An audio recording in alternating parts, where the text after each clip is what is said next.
Kita semua membuatkan doa kepada Allah Subhanahu Wa Taala. Tapi mari kita fahami dulu realiti doa. Apakah tujuan sebuah doa? Kita sering kelirukan doa dengan talab. Talab dalam bahasa Arab bermaksudkan untuk meminta sesuatu, untuk menuntut sesuatu. Doa bermaksud secara literal untuk memanggil, menyeru. Itulah maksudnya. Da'autukum. Saya memanggil kamu. Saya menjemput kamu. Saya merayu kepada kamu. Ini adalah doa. Apabila kita membuat doa kepada Allah Subhanahu Wa Taala, kadang-kadang dalam doa itu kita membuat tuntutan juga. Itu memang benar. Kita membuatkan permintaan. Tapi kita tidak boleh melupakan bahawa semua permintaan tersebut bermaksudkan apa pada penghujung akhirnya? Ia adalah seseorang hamba Allah Subhanahu Wa Taala yang merendahkan hati, yang merendahkan dirinya, yang balik kepada Allah Subhanahu Wa Taala dan memohon dan merayu pada Allah Subhanahu Wa Taala untuk menolongnya dengan apa sahaja masalah pun. Tapi sebenarnya ia lebih dari sekadar Allah Subhanahu Wa Taala menyelesaikan masalah anda, kerana ia adalah satu tindakan yang anda sedang berkomunikasi pada Allah Subhanahu Wa Taala. Itulah perkara yang paling berharga dan penting. Fakta bahawa anda benar-benar melibatkan Allah Subhanahu Wa Taala dalam perbualan personal kamu, itulah sebenar-benar matlamatnya pada akhirnya, sesebuah doa. Sama ada Allah Subhanahu Wa Taala akan menyelesaikan masalah anda dengan segera ke atau tak, itu lain cerita. Lain subjek, itu masalah lain. Okey? Dan saya ingin berkongsi dengan anda perkara yang cepat mengenai perkara itu. Kemudian saya akan bercerita tentang Maryam salamun alaiha. Okey, tengok ni. Kadang-kadang anda mengalami masalah dan anda bertanya kepada diri sendiri, apa kesalahan aku dalam semua masalah yang timbul ni, yang sedang aku hadapi ni? Mengapa pula aku harus melalui masalah ini? Apa yang aku pernah lakukan untuk dapat masalah ini pula?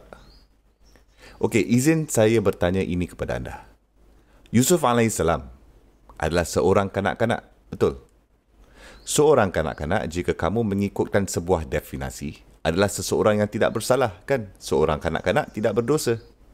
Okey, apa yang dilakukan oleh seorang kanak-kanak itu untuk diculik?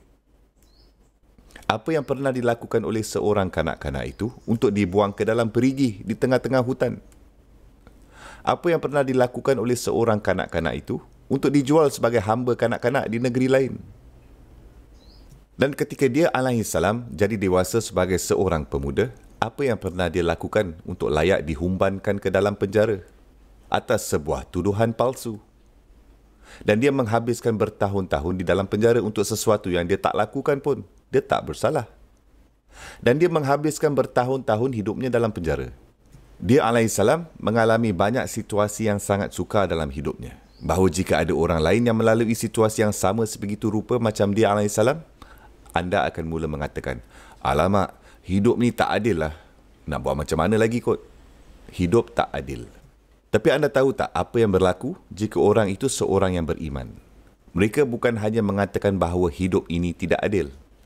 Mereka juga akan mengatakan bahawa Allah tidak adil. Ma'adallah, subhanallah. Allah yang melakukan perkara itu kepadanya. Subhanallah.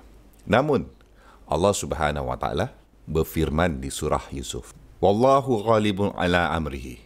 Allah telah menjagakan kesemua yang dilakukan Yusuf AS dalam apa juga keputusan yang dia buat dalam hidupnya. Setiap keputusan yang dibuat untuk Yusuf, Allah Subhanahu Wa Taala mendominasikan keputusan itu, menjagakan keputusan itu. Okey, macam mana kita nak faham itu? Kadang-kadang anda dan saya mengalami kesukaran kerana Allah Subhanahu Wa Taala tahu sesuatu yang lebih baik akan datang. Kadang-kadang perkara yang lebih baik yang akan datang adalah untuk diri anda sendiri. Kadang-kadang ia untuk orang lain. Kadang-kadang ia bukan untuk anda. Kadang-kadang ia untuk orang lain. Kadang-kadang faedah yang datang dari kesukaran anda akan kembali kepada anda. Kepulangan akan kembali kepada anda semasa anda masih hidup di dunia ini. Dan kadang-kadang kepulangan itu dimaksudkan untuk kembali kepada anda setelah anda mati dan telah kembali kepada Allah Subhanahu Wa Taala. Okey, apa yang berlaku dengan Yusuf alaihissalam? Seorang ayah terpisah dengan seorang anak. Ini sebuah tragedi, bukan? Tapi kamu cuba bayangkan, jika dia tidak pernah diculik, dia tidak akan pernah berada di dalam perigi itu, kan? Sekiranya dia tidak pernah berada di dalam perigi itu, dia tidak akan pernah dijumpa orang dan dibawa ke negeri Mesir sebagai hamba, kan? Sekiranya dia tidak pernah berada di Mesir, dia tidak akan pernah meningkat dewasa di sana dan dimasukkan ke dalam penjara pula. Sekiranya dia tidak pernah berada di dalam penjara itu, dia tidak akan pernah bertemu dengan dua lelaki yang dia jumpa di dalam penjara, di mana mimpi mereka berdua ditafsirkannya. Jadi dia tidak akan pernah bertemu dengan dua orang itu, dan salah seorang dari mereka pula dapat teruskan hidupnya dan pergi kepada raja. Dan jika itu tak terjadi, ketika raja melihat mimpi yang aneh, orang itu tidak akan berkata, "Tunggu kejap, wahai raja. Saya kenal seseorang yang dapat membantu mentafsirkan mimpi kamu." Dan jika itu tidak pernah berlaku, dan anda semua tahu kan pasal apa mimpi itu, 7 tahun hasil yang baik dan lumayan di negara itu. Dan 7 tahun tidak akan ada tanaman. Tidak ada hasil apa-apa pun. Hasil tuai zero untuk 7 tahun kemudian, kan? Orang semua di situ akan mati kelaparan, betul? Satu bencana kebuluran, betul tak?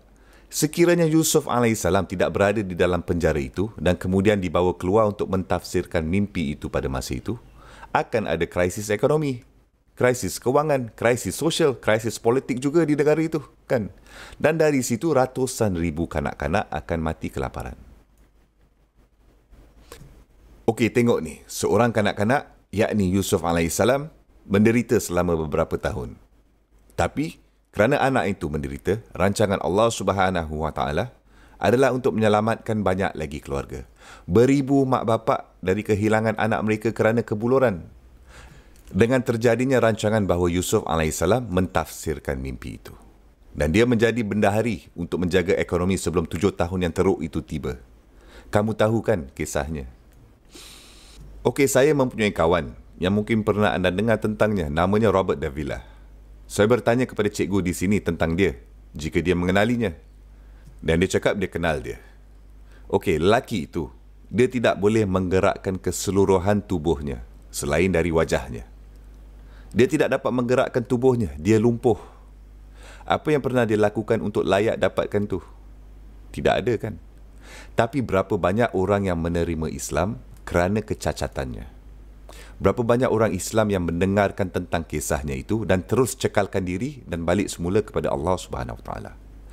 Berapa ramai orang yang tidak pernah reti bersyukur dalam hidup walaupun mereka beragama Islam, mereka hanya ada nama sebagai seseorang Muslim dan mengambil keputusan untuk menyerahkan balik hati mereka kepada Allah Subhanahu Wa Taala kerana lelaki itu sedang terbaring lumpuh di atas katil.